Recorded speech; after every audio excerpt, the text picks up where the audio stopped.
嗨，今天给大家看一个好东西。如果要说 Switch 里面最好玩的游戏，你觉得是什么呢？要说塞尔达天下无双。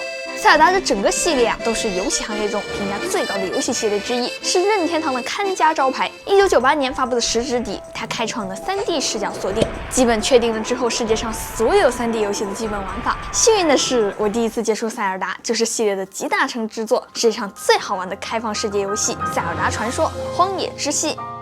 这部游戏的高度可以让它在任何一年发出来都能成为当年的年度游戏。然而，全新续作《王国之泪》在时隔6年之后终于要上线了。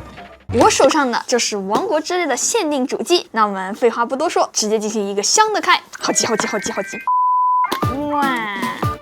当当当当！这就是今年的年度最佳游戏《王国之泪》的限定主机啦！这一次我真的要好好跟你们讲一讲这个。在开箱之前，我只是看了一些官方图片，我就觉得它真的好丑啊，这个土黄色真的很难看。但是我开箱完之后，我发现这个是金色的，它整体的色调其实跟塞尔达的那个 logo 其实是一样的，就是一个金色和一个白色，还有一个绿色。果然，塞尔达作为任天堂的看门大作，这个图案设计上面都是下了功夫的。手绳呢是一个白金色的一个编织手绳，感觉挺好看的，很高级。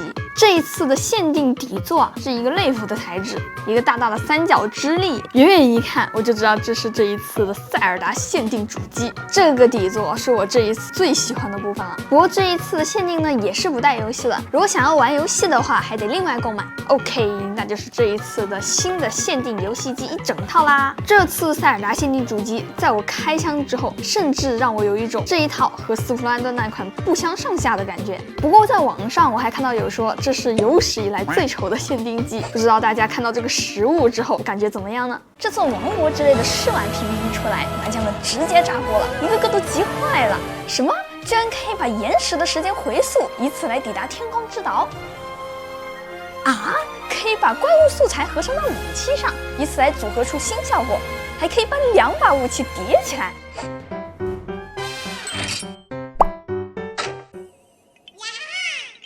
什么？居然还可以建造载具，还能飞！我当时看的时候惊到下巴都要合不上了，恨不得来个人一棒子给我敲晕，直接让我快进了游戏发售的日子。相信不少任天堂的玩家看到 PV 视频之后的状态都和我一样吧？不过没玩过的小伙伴可能就会疑惑了，至于这么激动吗？不就是个新游戏吗？况且这几个新能力，什么时间回溯啊、自定义建造，又不是没在其他游戏里面见过，真的有这么好玩吗？哎，那这里我还得再吹一下旷野之息了。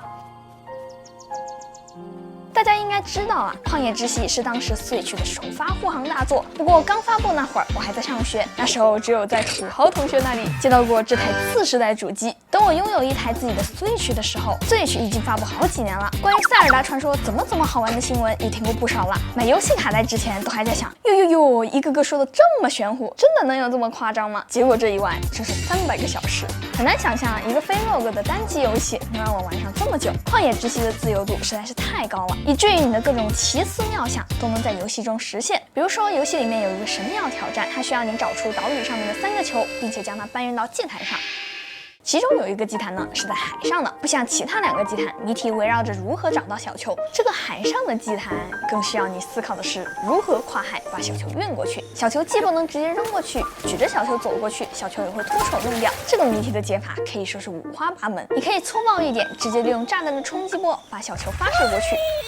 不过很难把握距离感，要是失误了就得重新再搬一个球了。更稳健的办法就是用造冰技能站在浮冰上面把球扔过去。你也可以选择砍倒岸边的树，倒下的树正好可以形成一座独木桥，踩在独木桥上面就可以把球扔过去了。不过独木桥还是比较难走的。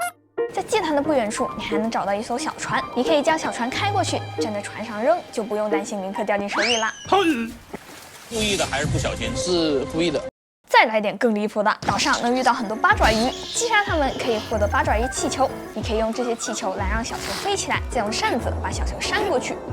我本以为这都已经是很离谱的操作了，直到我看到了这一招。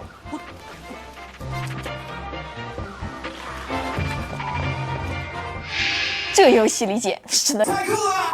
这种把解谜要素充分融合在开放世界里的方式，让玩家在探索的过程中正反馈很强，充分发挥了开放世界的优势。不过，这么有意思的谜题，也不过是旷野之息的冰山一角。游戏里面的很多谜题都有多种通关方式。其实很多时候，塞尔达好玩就好玩在，哪怕你不是在神庙里，只是在探索地图的路上，你仍然有很多选择。在探索地图的过程中，玩家会在地图的左下角发现一座小镇。想要前往这座小镇的话，就一定得横穿一片沙漠。不过沙漠里的天气非常炎热，过高的温度会让林克不断的掉血。莽夫玩家就直接硬着头皮上了，一边大把擦汗，一边猛炫食物来回血，一路硬扛到小镇。聪明一点的玩家呢，会使用一种在寒冷地区生活的蜻蜓，利用这种冰冷蜻蜓可以炼制出冰冷药，喝下之后就可以起降温的效果，就可以安然的穿过沙漠啦。也有的人会想爬上高山，然后从山上一跃而下，一路滑翔过去。也可以用史莱姆掉落的球球胶，把球球胶扔在地上，用武器打爆它，爆炸之后会出水花，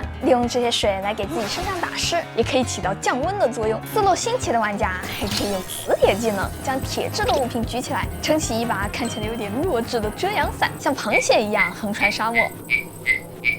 反正就是在旷野之息里面，他吃跑图都能跑出各种各样的花样来。我觉得最精髓的是，虽然任天堂设计了很多种解题方式，但是它并不是想让玩家把每一种方式都试一遍，恰恰相反，它设计了这么多奇奇怪怪的解题方式，只是为了让不同游戏风格的玩家都能按照自己的游戏思路来完成挑战。你可以探索整个大陆，抓虫子、爬山、爬树、骑马。反正什么都干，就是不去救公主，把公主和大反派留在城堡里面2、3年，也可以30分钟直接速通旷野之息。你可以按照游戏设计的简单指引，相对平缓地探索这片大地，也可以我行我素的一头扎进看起来就很危险的区域。所以毫不夸张地说，每一个游玩旷野之息的玩家，他们的游戏经历都是截然不同的。来，你们告诉我一下，你们打的第一个神兽是哪一只？而且特别浪漫的是，全地图除了神庙或者是神兽关卡，所有的区域都是无缝加载的，无论是高山还是峡谷，都不会遇到空气墙来阻止你的探索。这就是旷野之息魅力四射的地方了，不愧是2017年的年度最佳游戏。那么我们现在再来看一下王国之泪，我们只需要看到 PV 里面的几个新玩法就知道，游戏实际体验一定会相当精彩。我们看到的不只是双手剑上合了一块盾牌，我们看到的是游戏里面上千种不同的排列组合，看到的是无限可能的战斗方式，尤其是看到林克不再孤军奋战，新生代的4音节也能与我们并肩作战的时候，我真的非常感动。旷野之息给我唯一的遗憾就是太孤独了。姉さんを守ってやるんだ。独自一人徘徊在这片大地上，昔日的战友都牺牲在了100年前的大战，只能从一些场景里面找到过去的回忆。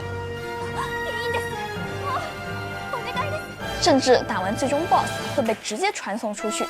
独挡回来只是在开战之前的场景，就没有办法站在一片没有盖农的大地上，太意难平了。所以现在你能明白我有多期待王国之泪了吧？